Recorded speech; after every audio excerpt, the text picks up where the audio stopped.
Hey, let's learn another seating arrangements question today. It says there are 6 people giving presentations in an order.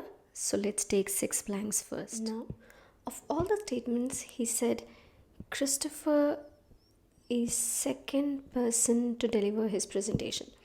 So let's take Christopher at the second place. Now, the next appropriate statement to read for the sake of continuity is there are exactly 3 persons between David and Benjamin, right? Keeping that in mind, David could be here and exactly 3 people between, and Benjamin is here. Or David is here and Benjamin could be here. Then the question says Ryan is either at the start or at the end. Okay, then in this case Ryan is here, in the second case Ryan is here.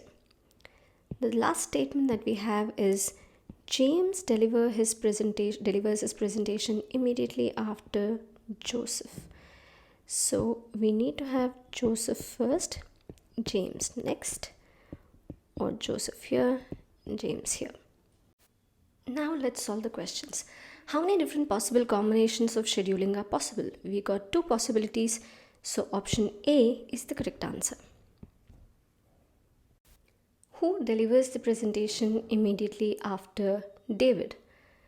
Okay, in the first possibility, immediately after David, we have Christopher. And in the second possibility, immediately after David, we have Ryan. So we have 2 answers. And we have option D, which says either Christopher or Ryan. Perfect. That's the answer.